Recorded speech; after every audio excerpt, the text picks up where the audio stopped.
I thought I'd start by doing is just let you know where the OT assessment fits in the context of all of the other available driving assessments. So there's three main avenues that people may be assessed, and the first one is a driving instructor assessment. So these assessments are typically sought by family or by people after they've had a temporary medical condition from which they've fully recovered, but they might have lost their confidence a bit in the period of time that they've been in hospital.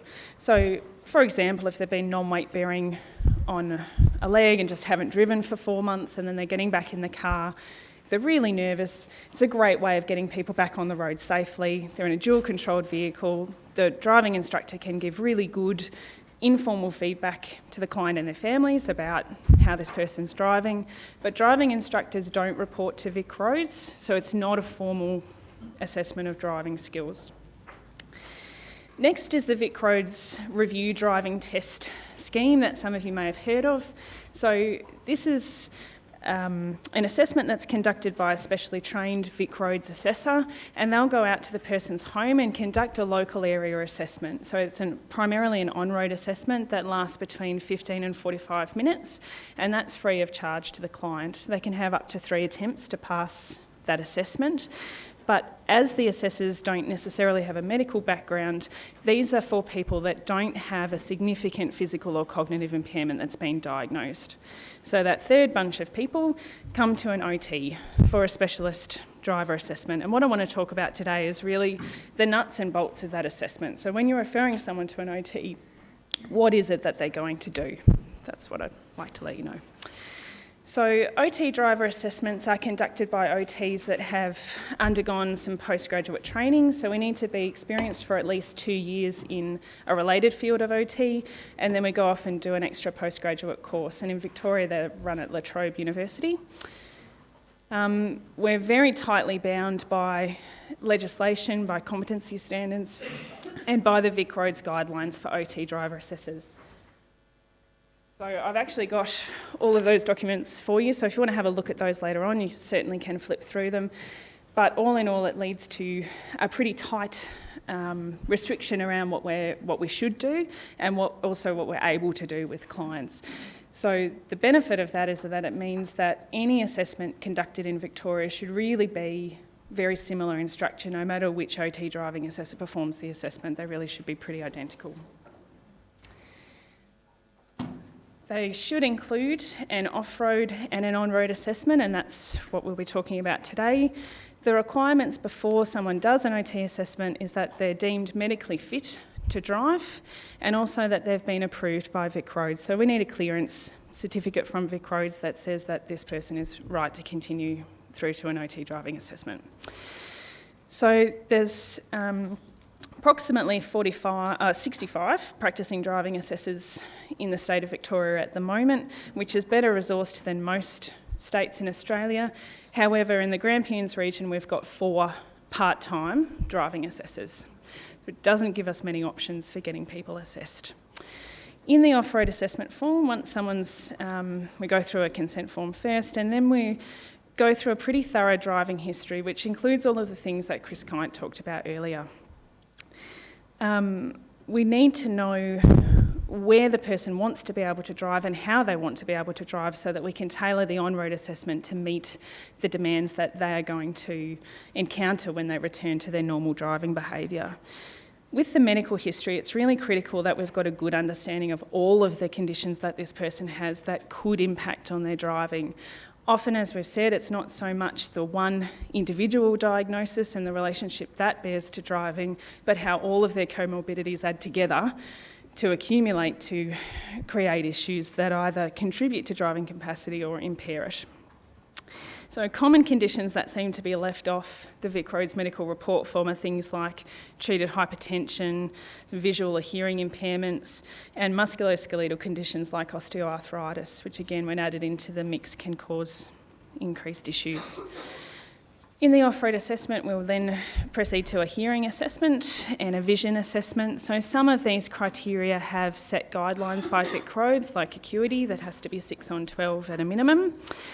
And we'll test fields in the clinic to confrontation using a light wand, but if we've got any questions at all about peripheral vision or field loss, certainly send the person straight to an optometrist before we go on the road.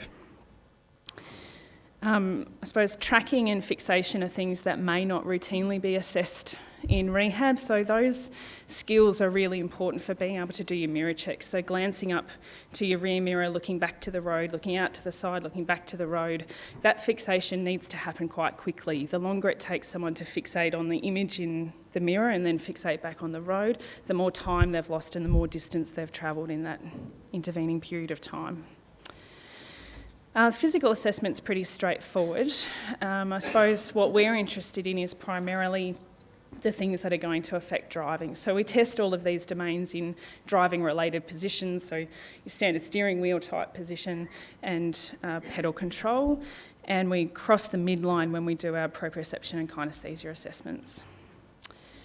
Cognition is probably the key factor that everybody has spoken about this morning, and I think the reason for that is that it does have a significant impact on driving, and whilst we can do lots of things to overcome physical deficits, it's much, much more challenging to overcome some of these cognitive impairments. And what I thought I'd do is, I guess, explain in a practical sense how these things play out on the road. So if you think about a very simple example of changing lanes, just going to look at some of the cognitive domains that are required in order to make one single lane change. So your divided attention is really critical. You need to be able to adequately monitor everything that's happening around you, both in front, behind, adjacent to you. You need to be able to control your speed, you need to be able to control your steering, you need to be able to flick your indicators on and off, pretty much all at the same time. You also need to be able to maintain your concentration on driving, not be distracted by the radio or something else happening, another car veering around. You need to be able to take in and process enormous amounts of information, but things like the speed that other vehicles are travelling at beside you. And you need to be able to respond quite quickly when you get a safe gap in traffic, because it's likely that that safe gap isn't going to remain safe for very long. So we need to make sure that you're processing information quickly. You also need to be able to remember how to change lanes. So the procedural types of memories, mirror, signal, head check, indicator, lane change, over you go. You need to be able to remember where you're going and how you're going to get there and why this lane change is important in the whole context of your journey. Spatial and perceptual skills are obviously important, crucial for maintaining your lane position and to accurately gauge what the other vehicles are doing around you as well. Planning is really crucial, but it's quite time limited, particularly with changing lanes, and things happen very quickly when you're travelling at speed. If you're doing a lane change at 110 k's per hour, you've travelled 36 metres in a second. So you're travelling long distances in a very short space of time. So because of that, you need to be able to solve problems quite quickly, and you need to be able to implement your solutions to that problem almost immediately to maintain your safety. But you have to have adequate control over your impulses, so you can't rush into the first thing. You have to actually be able to plan that out, implement an appropriate strategy to maintain your safety. You have to be able to monitor how you're performing the task and make quick adjustments if things aren't going right. And you need to have accurate insight into your performance in order to be able to reflect on your driving and then correct any errors that are occurring. And all of this needs to happen in the space of just a few seconds for that one lane change to be effective. And that's the kind of dynamic process that we're talking about with all of the individual components of making up a drive. So to add to the equation, a person's attitude and behaviour will also impact their performance. I think Simon gave a really good example this morning of how concentration is important in his attitude and behaviour and being angry and the impact that that had on his driving.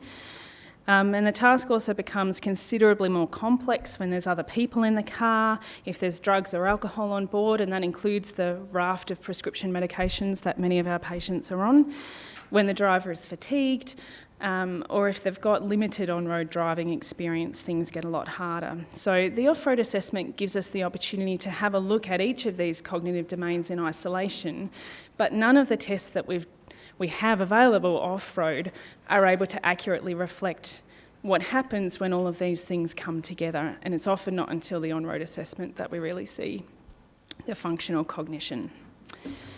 So after the cognitive screen, we'll move through to a road law test. So the road law test, people are often amazingly anxious about performing the road law test, and it's because for the majority of the people that we see, they've never ever taken a road law test in their life. It wasn't part of the requirements for them when they first got their licence, so they find the road law test really daunting.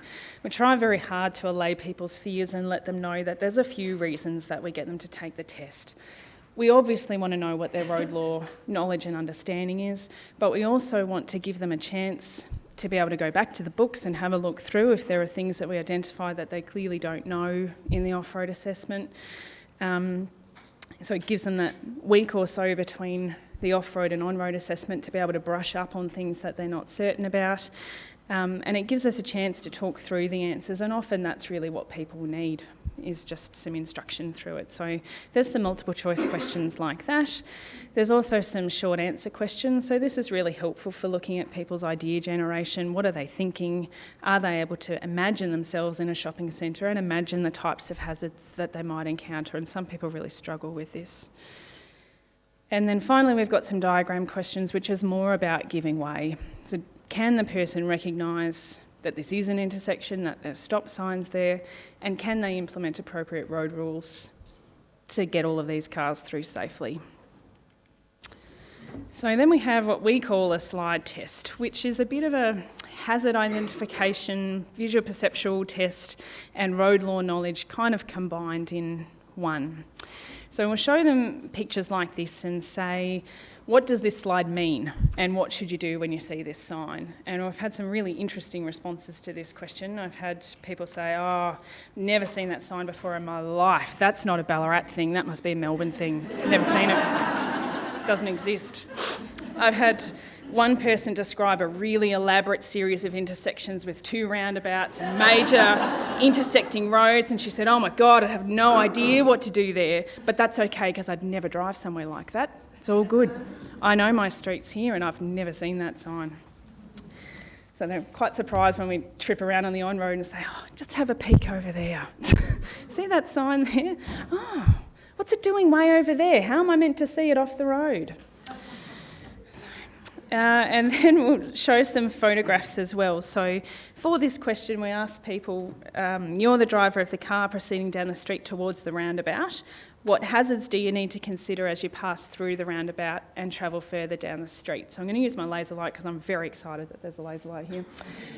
So what we're looking for is for them to identify this white car that's already in the roundabout that they should be giving way to identify the pedestrian crossing that's on the other side of the roundabout there, to identify that cars may pull out, including this white car here, and there's also some traffic lights further ahead, and I'm sure you're all saying, oh my goodness, they're so little, they're little things. People get lots of time to have a look and talk through, but it's very interesting to hear what kind of hazards people can or can't identify in that picture.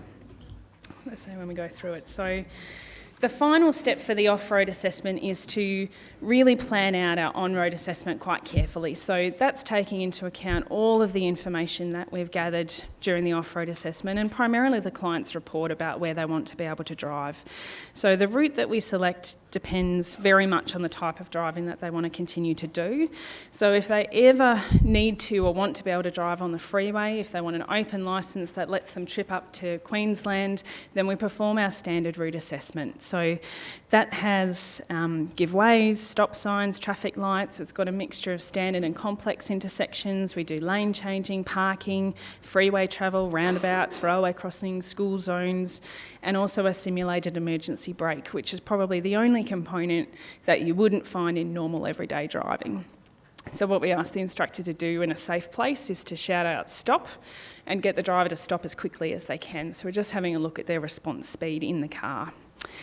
We've also got a modified version that includes all of Ballarat, but without the freeway, if people are adamant that they never ever drive on the freeway.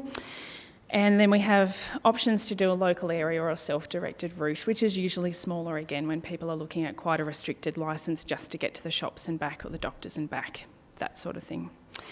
We think very much about the time of day that we're going to take people out. Obviously the vehicle transmission we select to be the same as the client's main car that they drive, and any likely modifications that we're going to recommend we make sure are available in the vehicle as well.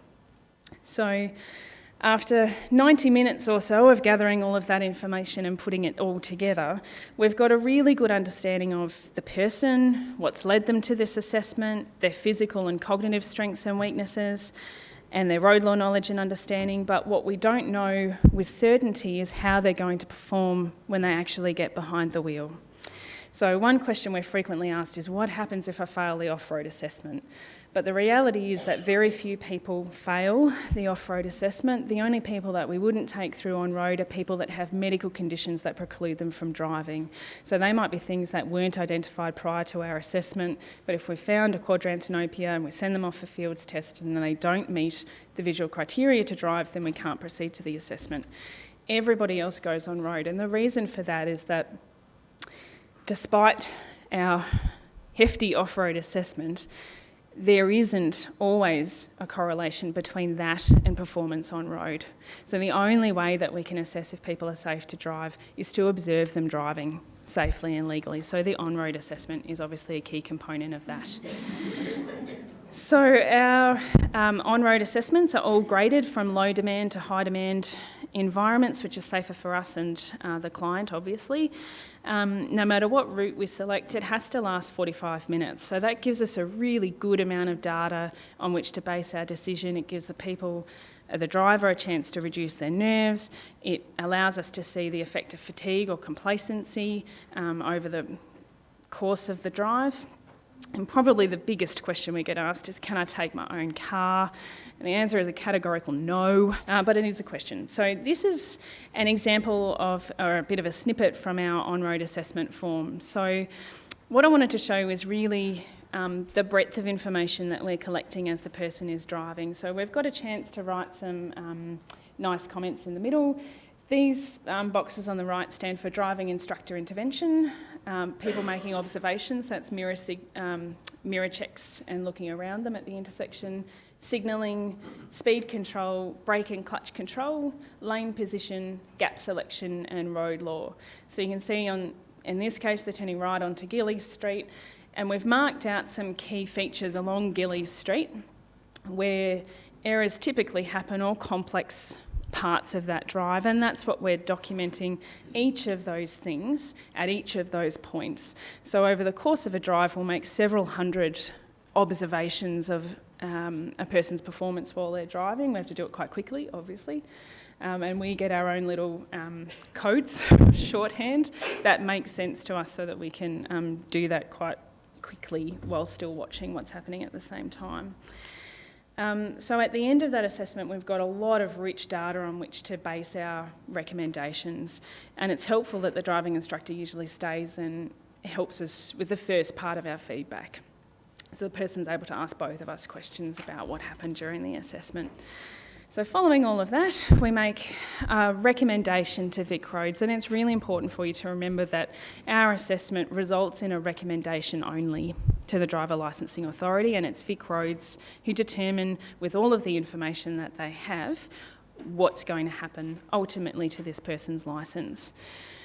Our three main options, I suppose, are either to recommend that the person retains a licence, that they do some remediation or rehabilitation that can be both off and on road, and then they usually would have a reassessment after that, or that their licence is suspended.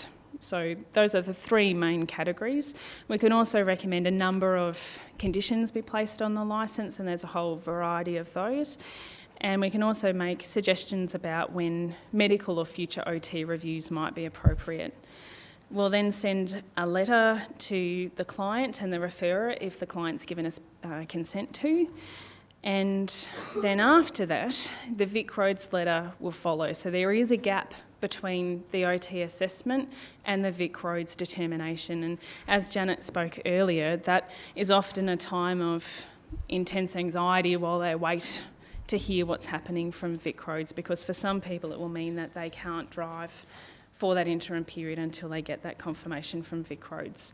So if you're looking to refer someone to an OT, VicRoads maintain a list of all of the practising driving assessors in the state, and some of them can be found on the OT Australia website as well.